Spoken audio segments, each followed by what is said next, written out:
것이냐. 아멘.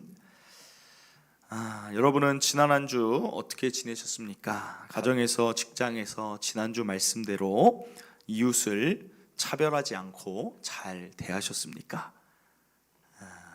이 질문을 하면 지금 온라인으로 보고 있는 성도님들이 이런 대답을 할 것 같아요. 제가 예상을 하기에 목사님, 사람을 만나야 무슨 사랑을 하죠, 이럴 것 같아요. 아니, 어떻게, 저는 참 황당한 게 이렇게 비대면 예배를 또 드리게 될 줄은 사실 좀 몰랐습니다. 또 이렇게 드려야 되는 상황이 온다는 게, 왜냐면 올 그 11월 첫째 주만 해도 100명 아래로 확진자 수가 이렇게 나와서 이제 좀 안정화돼 가나 보다 했더니 참 이상하게 200명, 300명 하더니 400명, 500명대 이렇게 계속 나오는 걸 보니까 사랑을 하려고 해도 사람을 만나야 되는데 뭐 사람을 만나질 못하니까, 이번 한 주 저는 기도원에 있으면서 이 뉴스들을 접하면서도 계획을 막 목회 계획을 세우면서도 드는 생각이 뭐냐면, 이거 아무리 내가 계획을 세워도 하나님이 허락하지 않으면 안 되는 거구나. 다시 한번 우리의 한계를 느끼는 시간이었습니다. 그러나 우리가 한계가 있지만 해야 할 일이 있다는 것입니다. 해야 할 일은 무엇입니까? 지난번에도 이야기했지만 코로나로 인해 어려움이 관계의 어려움으로 이어져서는 안 된다는 것입니다. 내가 예민하면 다른 사람도 예민해요. 그러다 보면 서로 갈등이 일어날 수 있어요. 그래서 이 시기에 이웃사랑이라는 말씀을 하나님이 또 특별히 주시는 게 아닐까라고 생각을 합니다. 오늘도 우리가 할 수 있는 것, 이웃사랑, 사랑을 할 때 이웃사랑을 어떻게 하면 될 것인가에 대해서 오늘도 한번 살펴보도록 하겠습니다. 오늘 말씀 야고보서 2장 4절을 보니까 너희끼리 서로 차별하며 악한 생각으로 판단하는 자가 되는 것이 아니냐. 이 말씀을 보면 이웃사랑해야 할 때 하지 말아야 될 것 두 가지가 나와요.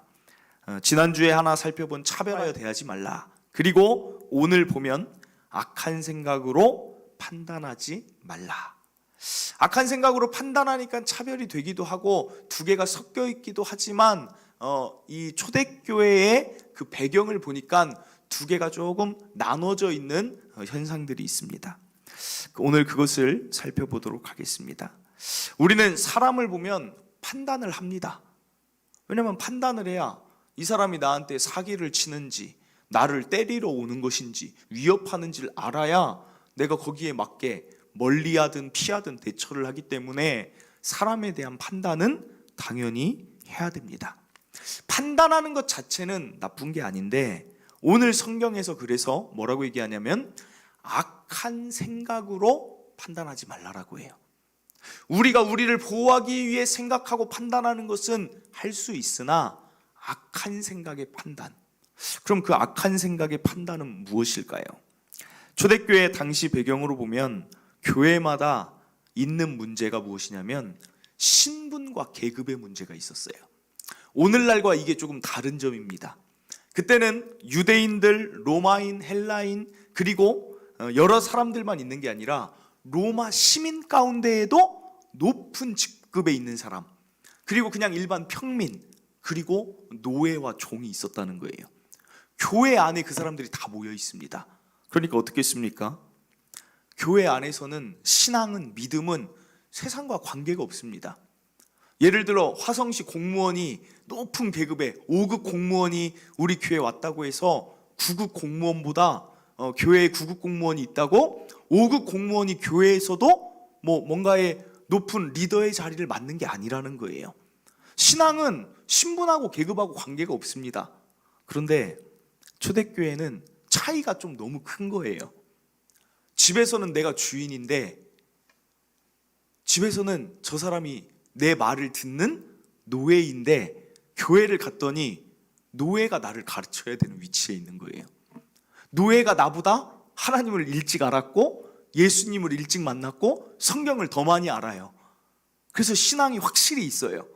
그러니까 노예가, 종이, 내가 가르쳤던 자가 나를 가르치게 되는 현상들이 초대교회에 나타나는 것입니다. 그럼 여러분은 그 상황이라면 과연 잘 가르침을 받을 수 있습니까? 이게 초대교회의 문제였어요. 그러니까 머릿속에 교회 안에서 그들이 말하면 듣기는 듣지만 마음속으로는 어떤 판단이 일어납니까? 노예 주제에, 자기가 하는 일이 과거에 제대로 된 학문을 배운 적도 없는 자가 어떻게 나를 가르쳐? 라는 판단들이 계속해서 그들 가운데 있는 것입니다. 그러니까 그 교회 안에 사랑이 있겠습니까?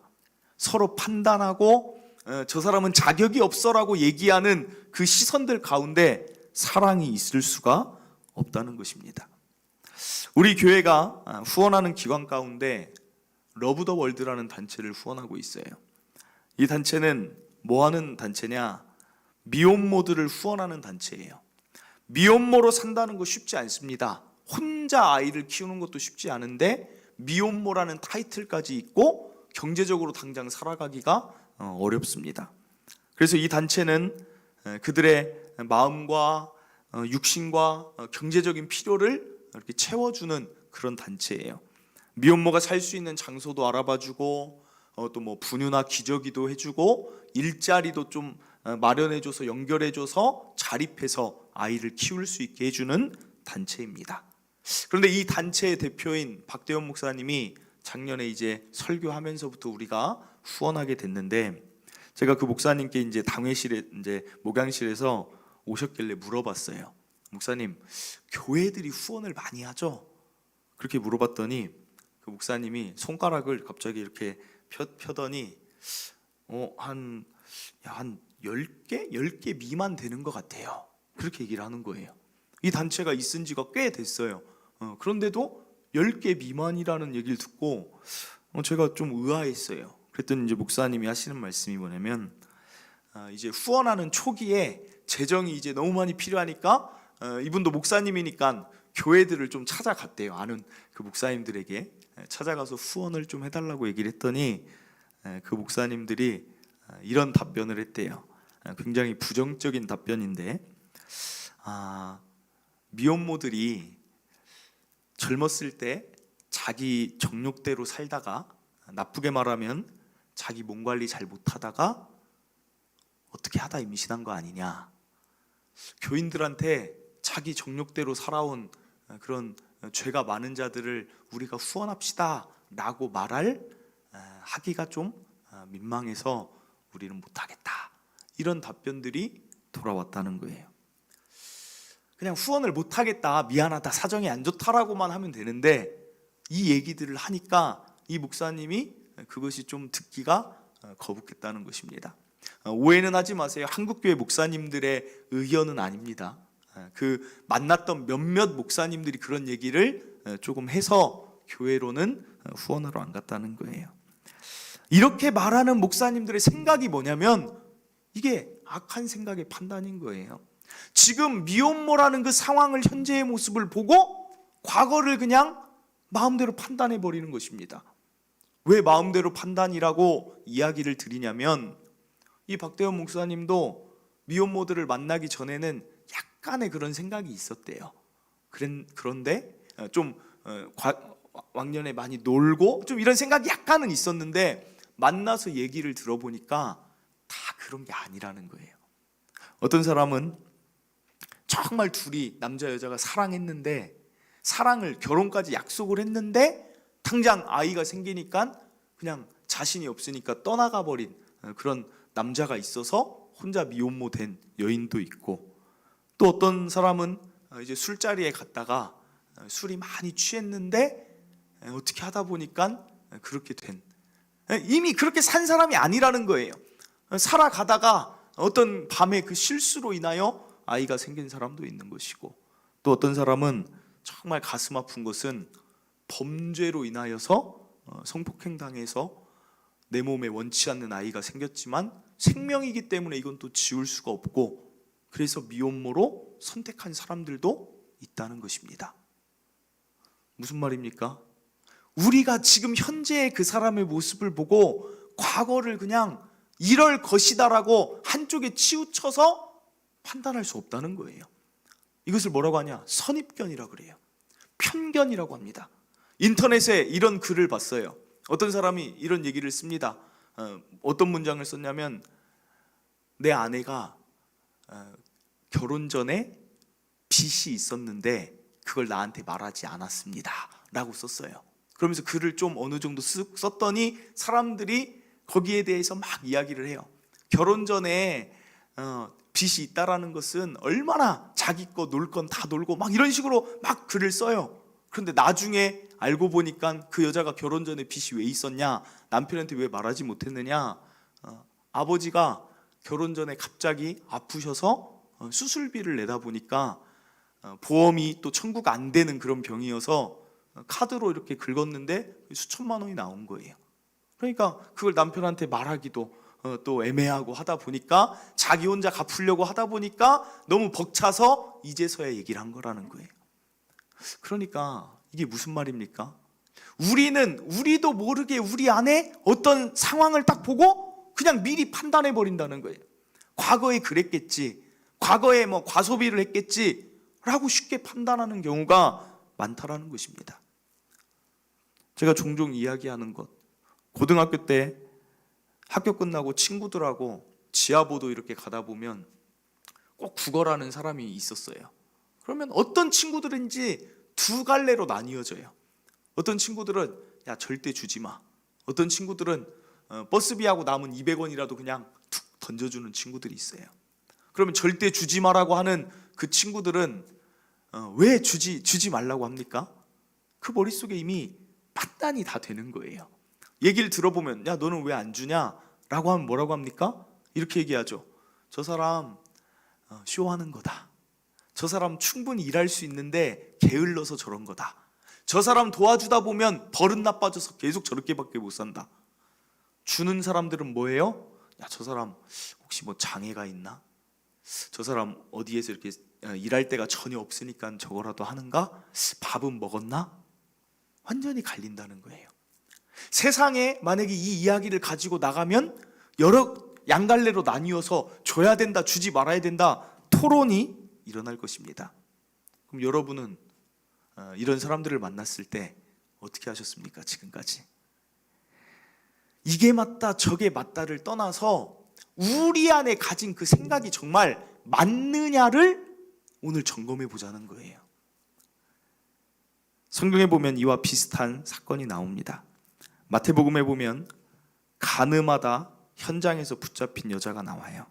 사람들이 그 여자를 데려와서 이 여자는 돌로 쳐서 죽임을 당하는 게 맞다, 이 여자와 유대 사회에서 같이 살아갈 수 없다라고 결론을 짓고 예수님께 나와서 돌로 쳐서 죽이자고 합니다. 이게 표면적인 이유지만 사실 그 이면에 그들의 진짜 이렇게 한 이유는 무엇이냐? 예수님을 곤란한 상황에 빠뜨리고자 한 것입니다. 예수님이 돌로 쳐서 죽이자 하면 율법은 지키는 거지만 그동안 이웃사랑하자라는 예수님의 말에는 모순이 되는 거예요. 그러니까 신뢰도가 떨어지겠죠. 반대로 예수님이 이 여인을 안 죽이면 예수님이 스스로 율법을 어기는 자가 돼요. 하나님의 아들이고 메시아라고 했는데 본인 스스로 율법을 어깁니다. 그럼 이것도 문제가 돼요. 이 상황을 만드는데 예수님이 이때 그 자들에게 뭐라고 말씀하시죠? 너희 중에 죄 없는 자가 먼저 돌로 쳐라. 그러니까 아무도 돌로 치지 못하고 마음이 찔려서 집으로 돌아가요. 그때 예수님이 그 여자에게 이렇게 말씀하십니다.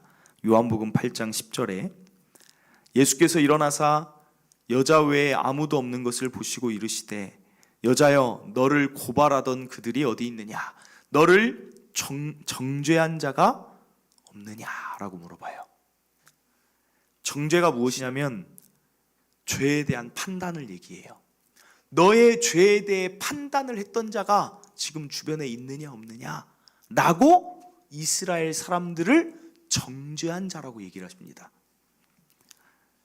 사실 가늠한 현장에서 붙잡혀 왔으니까 틀린 판단은 아닙니다. 그러나 예수님이 이어서 말씀하세요. 요한복음 8장 11절 대답하되 주여 없나이다. 예수께서 이르시되 나도 너를 정죄하지 아니하노니 가서 다시는 죄를 범하지 말라 하시니라. 예수님은 이 여자의 과거를 이미 다 아십니다. 이 여자가 정말 죄인인지 아닌지 우리는 모르고 판단하지만 예수님은 다 판단할 수 있습니다. 그런데 예수님 뭐라고 말씀하세요? 나도 너를 정죄, 판단하지 않겠다는 것입니다. 이어지는 말씀이 뭐냐? 다시는 죄를 범하지 말라. 그래서 그 여인이 어떻게 하길 원하십니까? 앞을 향해 나아갈 수 있는 기회를 주시는 거예요. 이웃사랑이 무엇일까? 오늘 어떻게 하는 것일까? 이렇게 하는 거예요. 현재의 모습을 보면서 내 안에서 이거야라고 과거에 대한 죄를 판단하고 정죄하는 게 아니라 나의 이웃이 앞을 향해 나아갈 수 있도록 해주는 게 이웃 사랑이라는 것입니다. 베드로를 대할 때도 예수님 똑같이 하세요. 베드로는 예수님 부인합니다. 예수님을 저주했어요. 그런데 예수님이 부활하시고 베드로를 찾아옵니다. 그러면 충분히 어떤 상황이 예상됩니까? 우리 같으면 어떻게 돼요? 우리를 욕하고 저주한 사람 만나면 어떡하겠습니까? 너 과거에 나한테 왜 그렇게 얘기를 했어? 라고 한 번쯤은 얘기할 수 있을 것 같은데 예수님이 베드로의 과거의 그 일을 하나도 언급하지 않으세요. 마치 가늠한 여인에게 한 것처럼 나도 너를 정죄하지 않는 것, 베드로를 정죄하지 않습니다. 과거에 나에게 어떻게 그렇게 할 수 있어? 너는 내 제자가 될 자격이 없다 보니까 넌 사람 낚는 업은 안 되겠다 라고 말하지 않는다는 것입니다. 그냥 베드로에게 무엇 하셨습니까? 지친 베드로에게, 물고기 잡느라 지친 베드로에게 모닥불을 피워놓고 그의 몸을 따뜻하게 해주시고 떡과 물고기를 이미 구워놓고 그것을 제공해 주시고 그리고 사명을 잃었던 그에게 사명을 다시 주시면서 내 양을 먹이라, 내 양을 치라, 내 양을 먹이라 라고 사명까지 허락하여 주신다는 거예요. 가늠한 여인에게 했던 거나 똑같은 일을 하고 계신다는 것입니다. 그러므로 다시 말씀드립니다. 이웃사랑은 우리의 이웃이 과거에 붙잡혀 살도록 하는 게 아니라 우리의 이웃이 앞을 향해 미래를 향해 나아갈 힘과 용기와 격려를 주는 것이 이웃사랑이라는 사실입니다. 저는 박대원 목사님이 하는 사역이 그거래요. 자기가 미혼모들을 만나면 물질도 제공하고 일자리, 집을 제공하지만 가장 먼저 자기가 할 수 있는 이웃사랑은 이거라는 거예요. 그 사람들이 보면 공통된 특징이 하나 있대요. 어떤 특징이냐? 한 사람도 빠짐없이 과거를 너무 아파한다는 거예요. 이미 과거 속에 철저하게 매여가지고 날마다 그 과거를 후회한다는 거예요. 그러면서 막 매일 밤 운다는 거예요. 박대원 목사님이 가서 그 얘기한대요. 뭐라고 얘기하냐? 자매님, 이미 지나갔습니다. 이미 지나간 그 과거의 아픔 붙잡지 말고 이미 당신은 미혼모라는 그 힘든 타이틀이 있지만 그래도 이 아이를 키우겠다, 생명을 낳고 앞을 향해 나아가는 정말 훌륭한 부모입니다. 이 얘기를 꼭 해준대요. 당신은 이미 훌륭한 엄마입니다라고 그들에게 이렇게 이야기를 해준다는 거예요. 그래서 그들이 그 말을 듣고 앞으로 나아갈 수 있도록 그들의 과거에 매어진 것을 먼저 풀어준다라는 거예요. 당신은 현재 훌륭한 부모고 그리고 앞으로 우리가 돕겠습니다. 내가 목사로서 하나님께 당신을 위해 기도하겠습니다. 당신은 혼자가 아닙니다 해서 일어나게 해주는 게 그분이 하는 사역이라는 거예요. 그게 이웃사랑 아닙니까? 베드로, 예수님이 왜 말을 안 했을까요? 이미 베드로는 많이 아파했을 거예요. 이미 아파하는 자에게 과거를 다 들춰내봤자 아무 유익이 없다는 거예요. 더 낙심만 될 뿐인 걸 예수님이 아십니다. 그래서 사명 주시고 떡도 주시고 내가 여전히 너를 사랑해라고 격려하고 위로하시는 거예요. 가늠한 여인 그 현장에 붙잡혀 왔을 때 얼마나 과거를 후회하겠습니까? 이미 후회해서 주저앉은 그에게 다시 그 과거를 들춰내지 않았다는 거예요.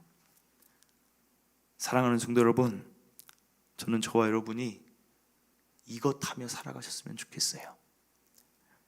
이제 구체적으로 적용해 봅니다. 가장 가까운 이웃은 누구입니까? 가족이에요. 가족. 가족이 가장 가깝다고는 하지만 가장 가깝기 때문에 서로 상처를 더 많이 주고받아요. 어느 때 상처가 돼요? 가족의 대화가 과거에 머물러 있으면 그 가족은 아픔이 가득합니다. 가족들이 모여서 서로 너 예전에 이거 잘못이야, 너 예전에 나에게 이렇게 한 게 내가 얼마나 서운했는 줄 알아? 라는 대화가 계속해서 이어지면 그 가족은 힘들어요. 가족의 대화가 어떻게 돼야 돼요? 앞을 향해 나아가야 된다는 거예요. 내가 가족을 정말 사랑한다라면 내 가족의 과거를 덮어주셔야 돼요. 덮어주고 어떻게 해야 됩니까? 계속해서 더 앞을 향해 나아갈 수 있는 격려, 위로가 있어야 돼요. 자녀도 마찬가지예요. 어떤 자녀가 온전하게 성장하겠어요? 무슨 일만 있으면 너는 과거에 그랬어, 너는 과거에 그게 참 너는 문제인데 여전히 그렇구나 라고 하는 게 아니라, 그렇죠? 예수님이 다시는 죄를 범하지 말라 한 것처럼 앞을 향해 나갈 수 있도록 할 수 있어. 일어날 수 있어. 내가 볼 때 그거는 실수야. 너무 그거 마음에 두지 마. 나는 그 한마디가 자녀들을 앞으로 나아가게 할 줄 믿습니다. 교회도 마찬가지예요.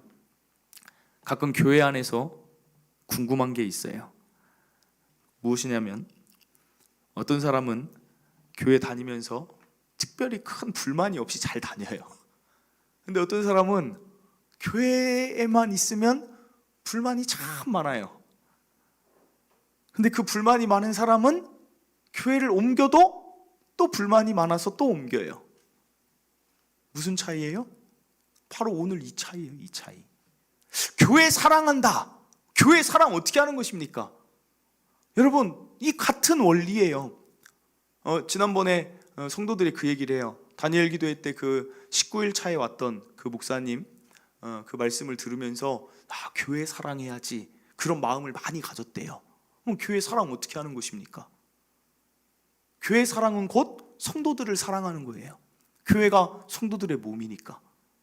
성도들이 교회의 몸을 이루고 있으니까 성도들 사랑하고 목사님 사랑하고 장로님 사랑하고 아이들 사랑하는 게 교회 사랑인데, 어떻게 사랑하는 거예요? 오늘 말씀대로 하는 거예요. 교회 안에서 자꾸만 교회의 과거, 저 성도의 과거, 저 성도가 잘못했던 것, 그것을 계속 이야기하는 성도가 되면 자기도 불만이 있고 그 이야기를 듣는 자도 아픈 거예요. 교회 사랑 어떻게 합니까? 교회가 앞으로 나아갈 수 있도록 자꾸 위로하고 격려하고 기도해주고, 부족함이 있으면 그것을 내가 채워주려고 하고, 그게 교회 사랑이에요. 그렇지 않습니까? 저는 교회에서 정말 없어져야 될 문화 중에 하나가 뭐냐면, 한 번 뭘 잘못한 걸 가지고 계속 얘기하는 거. 그건 정말 없어져야 될 문화예요. 제가 왜 이 얘기를 하냐면, 모교에서 사역하기가 참 힘들다 이런 얘기가 있어요. 왜냐하면 어렸을 때의 모습 가운데 뭔가의 그런 부분들을 보면 이렇게 얘기를 해요. 저 예전에가 저랬는데 지금 전도사가 됐네. 그냥 우리 교회 전도사님이 이렇게 됐어 라고 하면 되는데, 꼭 그 앞에다 하나를 붙여요. 예전에 저 전도사님이 이렇게 했었는데 지금은 됐네. 예전에를 뭐하러 붙이는지 모르겠어요. 여러분, 무슨 말씀 드리는지 아시죠? 직장도 어떻게 되면 좋은 직장 되겠습니까? 과거에 매여 있으면, 우리 상사가 나에게 잘못했던 거를 계속 지적하고 동료들끼리 그 상사의 뒤에 대한 헌담을 계속하면 그 직장은 나에게도 불만스럽고 직장도 앞으로 나아가지 못합니다. 나에게 후배가 한번 잘못했던 거 쟤는 저런 애야라고 판단을 해버리고 계속해서 저자를 배제한다라면 직장은 발전이 없을 거예요. 부족함이 있는 것 뜨겁게 사랑해서 품어주고, 모르는 게 있으면 가르쳐주고 알려주면서 앞을 향해 나아가는 것, 그것이 이웃사랑이다. 마지막 이 말씀 보고 말씀 맺힙니다. 예수님의 이 사랑을 받았던 베드로가 이렇게 얘기를 해요. 베드로 전서 4장 8절입니다. 무엇보다도 뜨겁게 서로 사랑할지니 사랑은 허다한 죄를 덮느니라. 베드로가 이 말을 왜 할까요? 본인이 그 사랑을 받았거든요. 본인이 흠이 많고 죄가 많은데 예수님의 뜨거운 사랑 받으니까 베드로가 어떻게 됩니까? 초대교회 지도자가 돼요.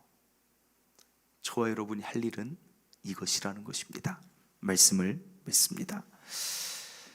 지난주 이웃사랑에 대해 하지 말아야 될 것 첫 번째는 나에게 유익이 없어도 차별하여 대하지 말자. 오늘 두 번째는 이웃을 악한 생각으로 판단하지 말자. 악한 생각, 그것은 지금 현재의 모습을 보고 이웃의 과거를 내 스스로 유추해서 판단해 버리는 것입니다. 우리가 할 일은 누군가를 판단하거나 정죄할 일이 아니라는 거예요. 우리는 이웃의 과거를 끄집어내는 자가 아니라 이웃이 앞을 향해 갈 수 있도록 하는 것이 저와 여러분에게 원하시는 이웃 사랑이라는 것 꼭 기억하시길 바랍니다. 이 시간 우리 찬양하고 함께 기도합니다. 당신이 지쳐서 기도할 수 없고, 이 찬양 함께 하도록 하겠습니다.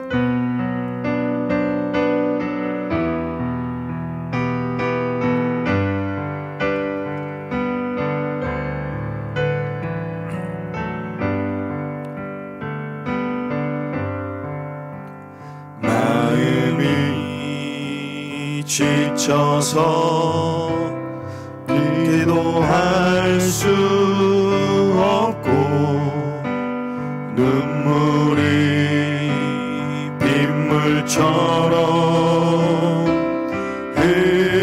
흘러내릴 때 주님은 우리 연약함을 하시고 사랑으로 인도하시네.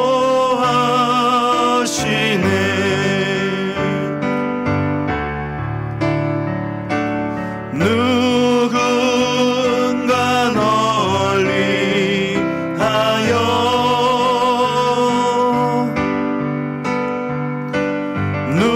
누군가 기도하네.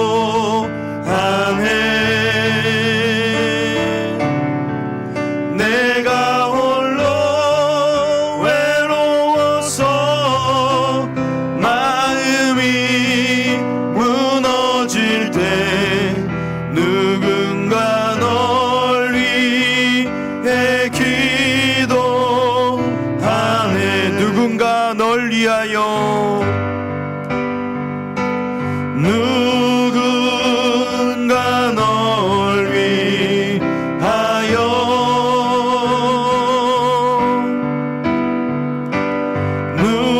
누군가 기도하네.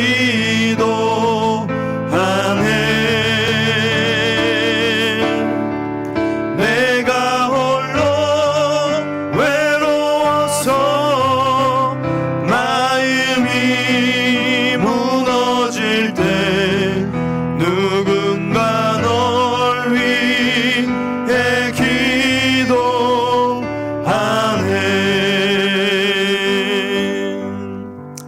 아멘. 오늘 이 찬양을 부른 이유는 우리 주변에 보면 마음이 지치고 낙심된 자들이 참 많이 있다는 것입니다.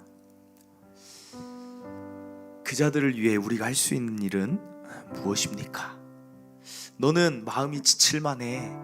너는 너의 삶을 보니까 울만하게 살았네 라고 판단하는 게 우리가 할 일이 아니라는 것입니다.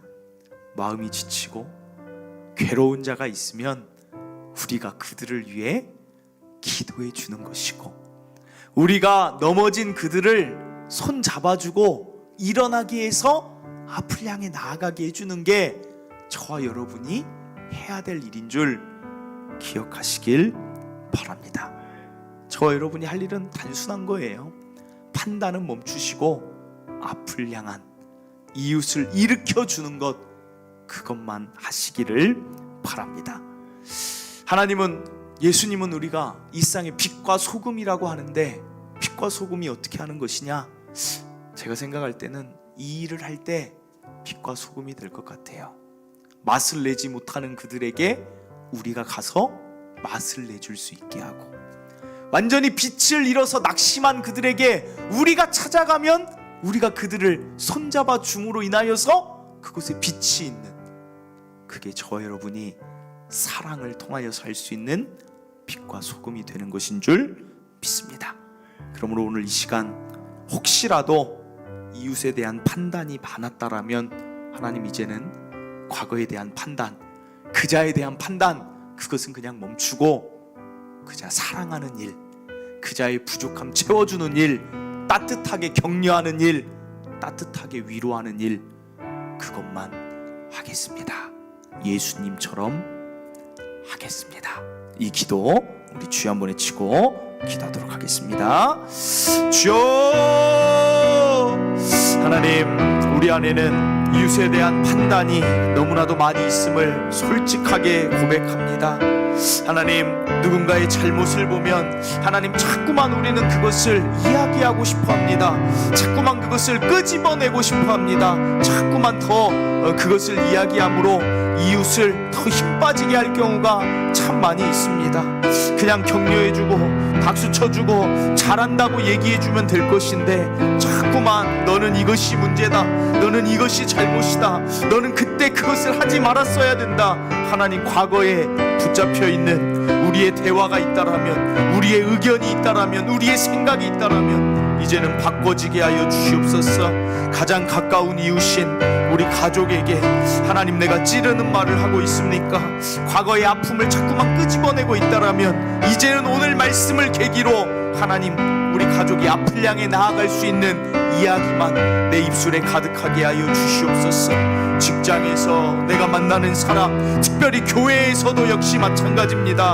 하나님, 교회에서도 하나님 성도들의 과거를 하나님 캐내지 않게 하여 주시고, 하나님 그자가 어떤 것이 부족했어라고 말하는 것이 아니라 그자는 할 수 있는 자야, 그자는 일어날 수 있는 자야, 그자는 우리 교회에서 충분히 도움이 돼 할 수 있어라고 우리 입술에는 언제나 격려와 위로만 가득하여서 이웃을 앞으로 나아가게 하는 우리가 되게 하여 주시옵소서. 하나님, 예수님처럼 하게 하여 주시옵소서.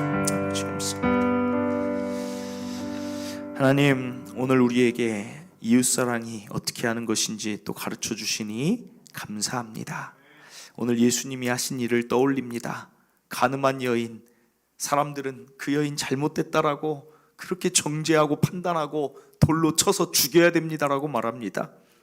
베드로가 저주하고 부인한 것, 우리 예수님 마땅히 그 잘못을 들추어낼 수도 있지만 우리 예수님 그렇게 하지 않으셨음을 오늘 기억합니다. 그러나 사실 생각해보면 그 가늠한 여인 베드로가 누구입니까? 사실은 그 여인과 베드로는 우리입니다. 하나님 앞에서 우리가 얼마나 많은 것으로 잘못했고 얼마나 많은 것으로 실수하고 연약하고 넘어졌습니까? 그러나 하나님은 우리의 그 과거의 잘못에 대해 하나님은 크게 나무라지 않으시고 언제나 일어날 수 있어, 할 수 있어, 내가 널 위해 기도하고 있어라고 언제나 우리를 일으켜 주셔서 오늘 우리의 모습이 된 줄 믿습니다. 하나님, 그럼 이제 우린 어떻게 해야 됩니까? 우리가 이웃에 대해 어떻게 해야 됩니까? 우리도 이웃의 아픔들, 잘못들, 과거의 실수들 다 들춰내는 것은 이제는 그만하게 하시고 그들이 앞을 향해 나아갈 수 있도록 우리가 격려하고 위로하고 따뜻하게 손잡아주는 일, 그것만 하며 살아가게 하여 주시옵소서. 하나님, 나를 사용하여 주셔서 나의 사랑을 통하여서 내 주변에 있는 내가 만나는 수많은 자들이 다 일어나고 앞을 향해 나아갈 수 있도록 나를 그렇게 사용하여 주시옵소서. 이제는 우리 구주 예수 그리스도의 은혜와 하나님 아버지